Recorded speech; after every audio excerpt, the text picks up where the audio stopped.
Hello, Captain Sandwich here. Just doing an informal vlog. No new real-time real talk this week. The equipment I'm using to record that I'm actually borrowing from somebody, and it was unavailable this week. I don't think that'll be happening again. It's just certain special circumstances. But in place, I'm going to do an early review of the movie I saw this week, which was Divergent, and I might do a couple more like vlogs as the week goes on, because I'm actually on spring break this week, so I got plenty of free time. So anyway, as I said, I saw Divergent, and I'm just gonna give my thoughts about it really quick. I apologize if my chair is a little squeaky. Like I said, this is just a little informal thing that I'm just throwing up, so I at least have, something to present this week. So Divergent, it's a new film based off of a young adult novel by Veronica Roth. Sorry, I have some of the information in front of me, so forgive me if I look down. But it stars Shailene Woodley, Theo James, Ashley Judd, Jay Courtney, Ray Stevenson, Maggie Q, Kate Winslet, and Tony Goldwyn. And what the basic plot of the movie is that it's a post-apocalyptic future, and the world is basically, or society has been divided into 5 different factions. You have the erudites, who are kind of the geniuses. You have Amity, who are the workers, and they're kind of more or less the hippies. They're very like happy and peaceful and very chill. You have the Dauntless, who are the exact opposite. They're the police slash military, very hard and aggressive and just insane. You have the Candor, yes, who are the lawmakers, and their big thing is they're honest. It's to a fault. They never tell a lie. And they run the judicial system basically. And then you have the ruling class, which is the abdication, and they are basically the selfless types. They're the ones that are out helping humanity. It's if you're raised abdication, your goal in life is to never think of yourself, always think of other people. And so you have this character Beatrice, later known as Triss, who played by Shailene Woodley, who is discovered to be divergent, which means that instead of being classifiable in one category, you fit into multiple, and that indicates a strong sense of will, personal will, which is exactly what this society is trying to eradicate. They're trying to. A big line of the film is human nature is the root of all evil. They're trying to exterminate anything that makes a person independent in thought. And so they have this big thing about exterminating divergence. So it becomes Beatrice's goal in the movie to hide her identity. She becomes a Dauntless, and she's supposed to just kind of blend in and not let anybody know. Of course, her secret gets out, and so it becomes, a survival, as not only is Beatrice in danger, but also there's this bigger plot by the erudite to basically overthrow the government and become the new ruling class. So, I heard what this movie was about. I heard what it was based on, and to me, it screamed Hunger Games clone. Because we went through the Twilight craze, where we had at least 1 or 2 movies a year that were trying to copy Twilight. And well, actually, last year in general, we had Beautiful Creatures, which was Twilight with witches instead of vampires and werewolves, and then we had The Host, which was Twilight with aliens. I actually didn't mind Beautiful Creatures. I thought it was meh.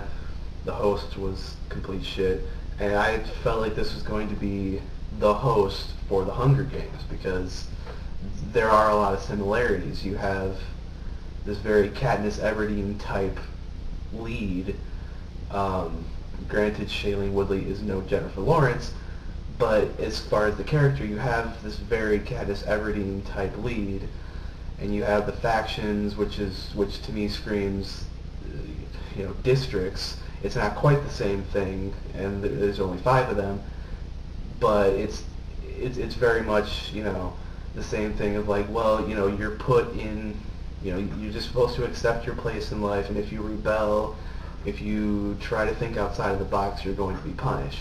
If you try to break the order of things, if you try to challenge it, then you're going to be put to death.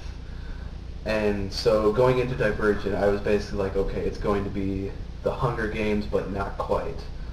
And while that is partially true, I mean, they borrow a lot from the Hunger Games, and it's very obvious at points. I actually kind of like this movie. It was actually pretty good, and I found myself invested in it to the point where there was one point where I was sitting there just wondering in the back of my head, like, I wonder what faction I would be in. I was just like going through, just with my personality, going through each of the factions, trying to figure out which one I would probably be placed in. And I figured either abnegation or candor, probably candor because I hate liars. But, I never expected to be invested in it that much. So I'm still kind of flabbergasted. It's been a couple days since I've seen it, because I was expecting to walk out of it just like, well, that was a waste of time, like I did with The Host. But no, I actually really enjoyed myself. I'm really glad that I saw it. I mean, if we were to talk about problems, it's far from a perfect movie. I mean, I'm not saying it doesn't have its problems. It has plenty. Biggest one being acting. The acting is very wooden. Story, I wouldn't say it's flimsy, but it doesn't make a whole lot of sense at some points. But you're invested enough, and despite the wooden acting, the writing is still to where you are able to care about these characters. I mean, I was surprised how much I was able to forgive a lot of the flaws in this movie, because they were very noticeable and they were very frequent. But I was still invested in what was going on. I think it was because they were able to come up with a really interesting story about this. It may have gone on a little too long. Like, there's this whole idea about like how, because at the area that like I said, I wanted to overthrow abnegation, and one of their big reasons is, they found out that like the leader of abnegation maybe sort of kind of beats his child, and they think that means that everyone in abnegation is a bunch of child abusers. And it's like, that's kind of explored a little bit. I'm not going to give away anything, but that's they kind of go into it, but it never really goes anywhere. It never really has any sort of resolution, and they build it up as this big point, like, at least like a regular moviegoer would be like, with the build-up that they're doing for this, clearly they're going to have to confront this at some point. And abnegation, who are portrayed as the good guys in this movie, the main character is from abnegation. Clearly they're going to have to come to terms with this, and either it's going to turn out that they're right and they're going to have to face it, or they're going to prove them wrong. Again, without giving away anything, they just kind of leave it there. Like, they build it up and then they just kind of, here's a tiny little half explanation for a couple minutes at the end. And it's not satisfying. Now, I know this is a series of books, and they're probably intending on making another movie, especially because this one is doing fairly well, excuse me. But at the same time, I just, I wish they would have gone into it more, because I feel like it would have been a more complete movie, and just the fact that it was just barely touched on, barely half-assed resolved, just to me it's like, well, it just kind of starts to feel like unnecessary weight on the film.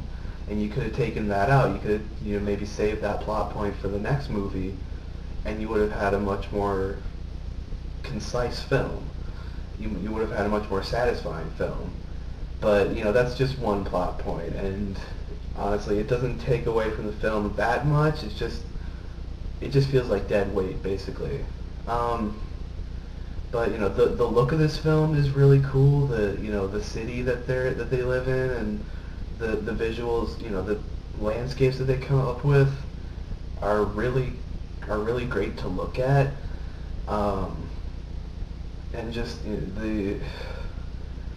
the action is mostly good, other than the shaky cam. I think I kind of screwed myself because right before I saw Divergent, or a couple days before, I rewatched the original RoboCop, which just has phenomenal action, great action scenes. And then I go into this, and it's almost all shaky cam, and I'm just sitting there like, oh, I miss the old action sequences. I miss the action sequences of the 80s and 90s. That's in general a trend I just wish would die. That's the one reason why I couldn't totally love The Hunger Games.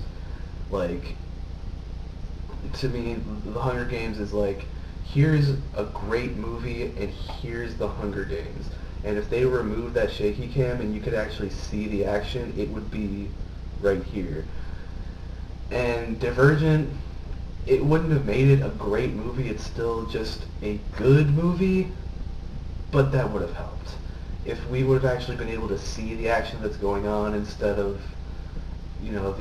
the cameraman having this panic attack right in the middle, or I think, having a panic attack right in the middle of a scene, it would have been better.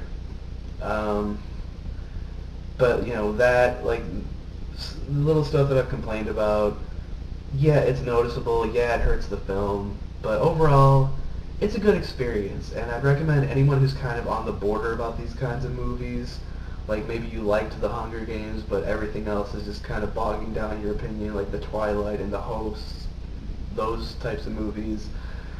Maybe, excuse me, if you're kind of just on the border because of, the shit that's like kind of bogging this genre down, and you kind of want a movie that's going to convince you, okay, maybe there's a chance for this type of film, I would say give it a shot. I highly doubt it's for everybody, and I'm sure I'm being a lot more lenient with it than some other critics, but I would say give it a shot. It's kind of a don't knock it till you try it kind of thing, because I definitely walked into it already, prepared to give up, and I walked away, relatively glad that I saw it. So, yeah, give it a shot. You might be surprised. So, I think that's all I had to say. Good movie. So I don't know what my next video will be. Like I said, I'm going to try to do some vlogs and maybe just come up with something a little creative and fun this week. And then we'll get back into real-time real talk next week. And next week's movie, I believe, will be Noah, which I'm actually really looking forward to. You heard about it in the trailer corner. But yeah, see you next time.